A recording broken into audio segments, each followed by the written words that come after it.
네, 자, 우리 28절까지 지금 이제 27절까지 봤죠? 자, 27절 다시 한번 정리해 볼까요? 하나님이 그 사람 그리스도를 빨아 창조하셨고, 어디서?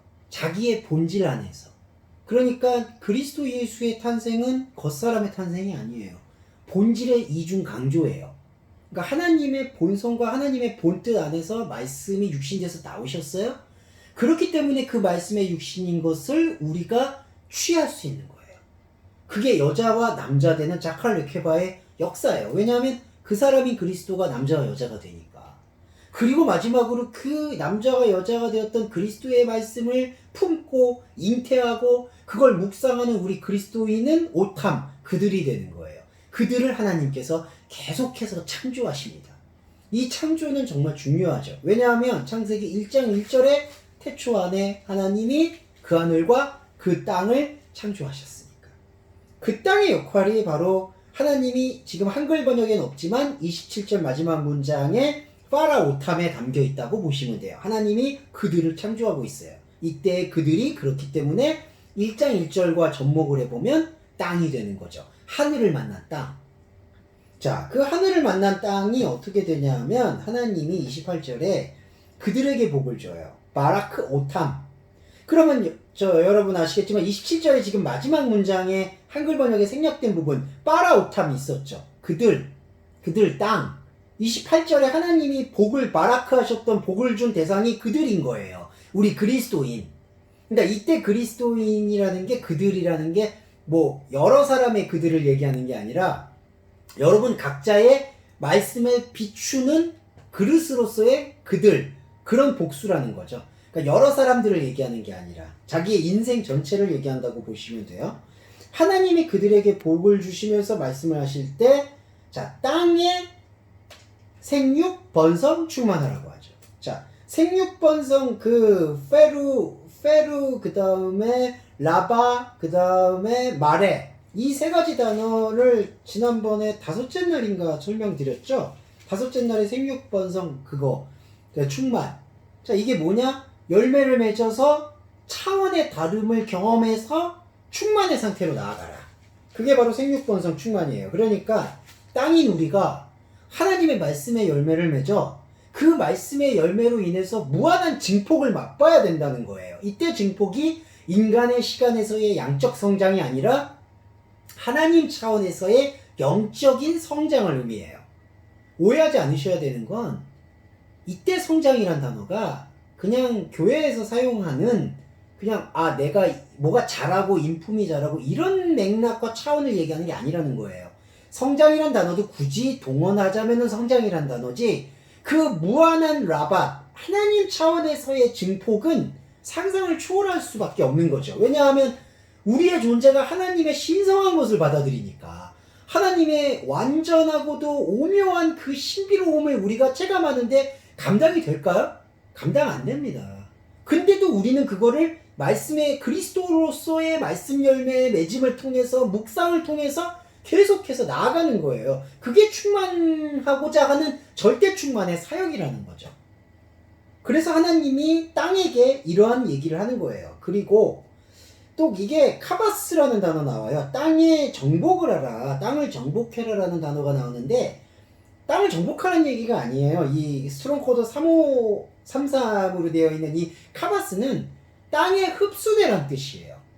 자, 뭐가 땅에 흡수가 될까요? 그러면은 말씀이 땅에 흡수되란 뜻이에요. 그러니까 여기 한글 번역에서 땅을 정복하라고 얘기를 하니까 마치 땅과 그리스도인이 별개로 있는 것처럼 보이는데 그게 아니라 땅이 곧 그리스도인이에요. 그리스도인인 땅에게 하나님이 그들이라고 말씀했던 그 말씀체들을 땅에게 허락을 하시는 거예요. 이때 땅은 나의 혼적인 자아들이죠. 자, 땅이라는 단어가 세 번째 28절의 문장에서 뭘로 귀결이 되죠? 콜레페시, 모든 생물로 귀결이 되죠. 자, 그러니까 땅, 모든 생물, 그리고 그들 같은 의미인 거예요. 그런데 그리스도를 발견하고 있는 생명자가 누구죠? 그들이죠. 그리스도를 만난 하늘의 미랄이 되어 떨어진 그리스도 예수의 말씀을 이해하고 있는 자, 그들이 땅의 말씀을 이렇게 흡수시키는 거예요. 스폰지처럼. 스폰지가 물에 젖듯이.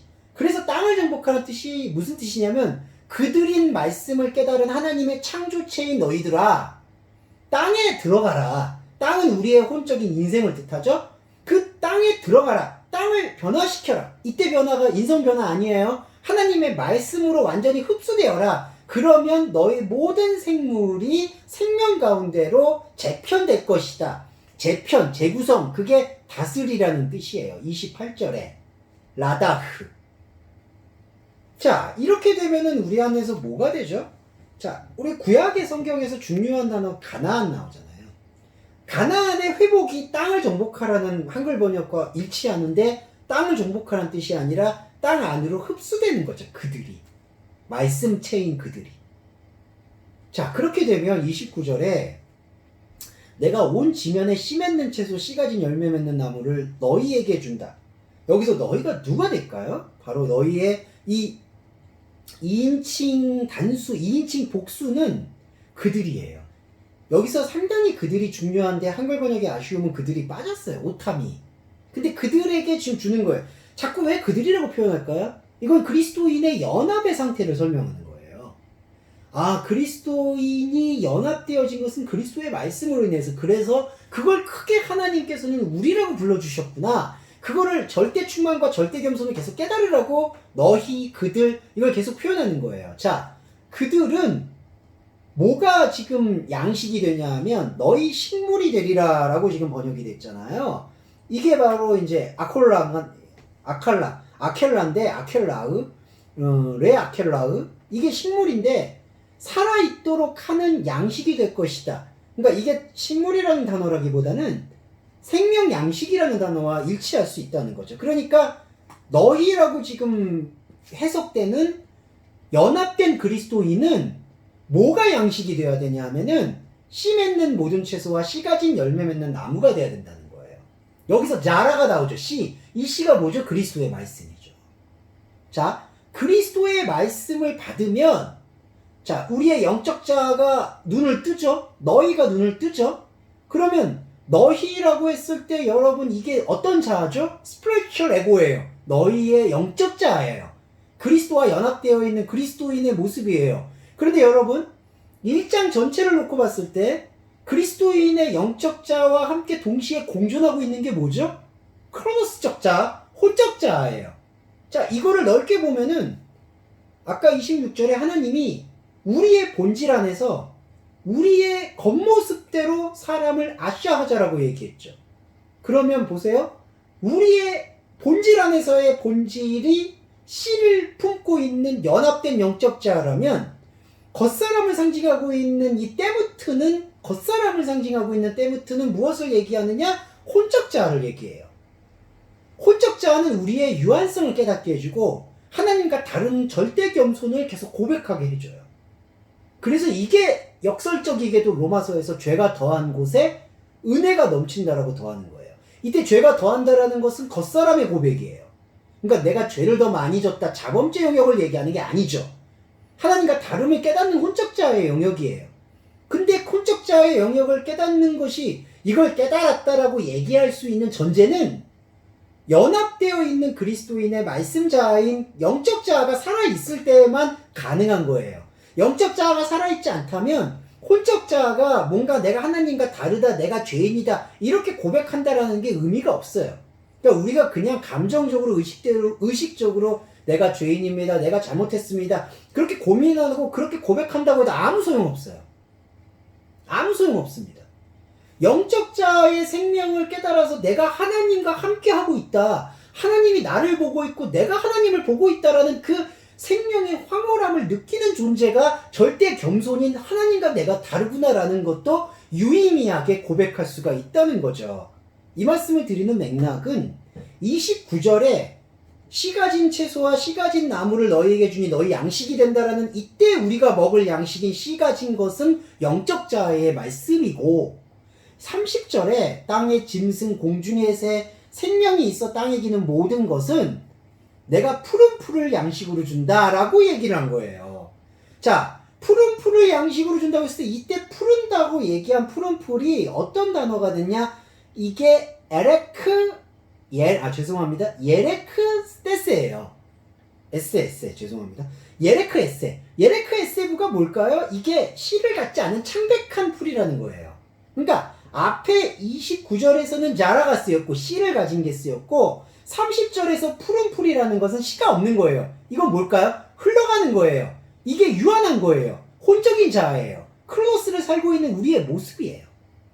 그러니까 29절의 영적 자의 생명은 30절의 푸른 풀을 하나님과 다른 것으로 고백할 수 있는 신앙 고백의 표지로 사용할 수가 있다라는 거죠. 그러니까 이게 정교한 원리입니다.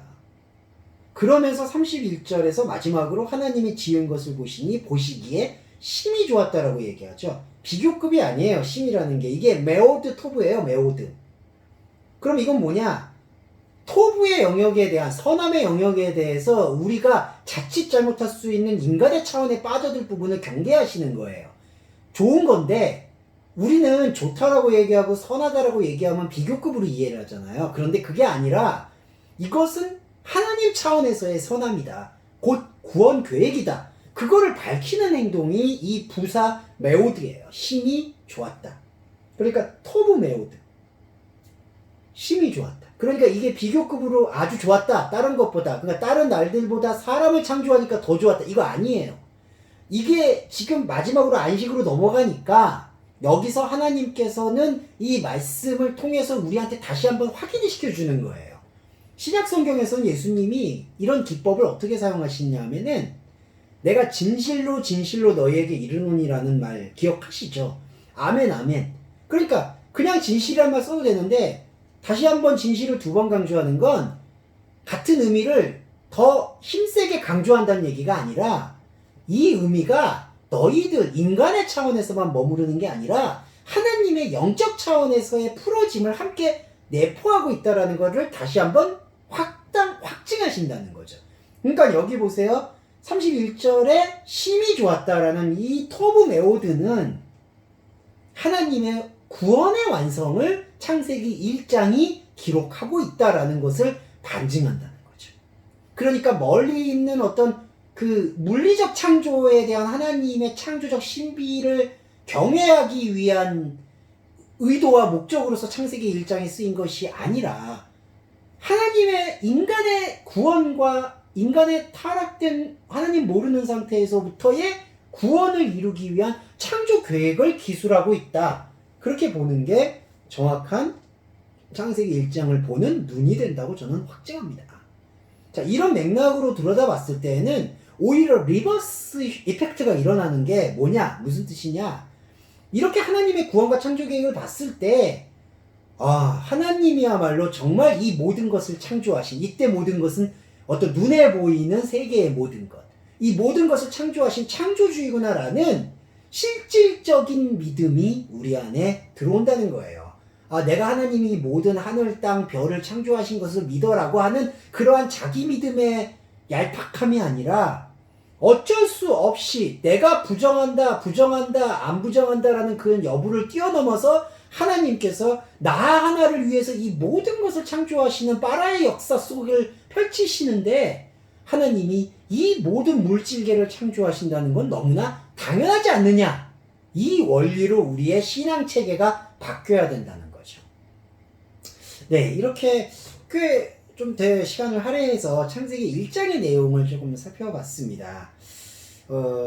창세기 2장부터는 다시 한번 이제 구현을 해나갈게요. 고생 많으셨습니다.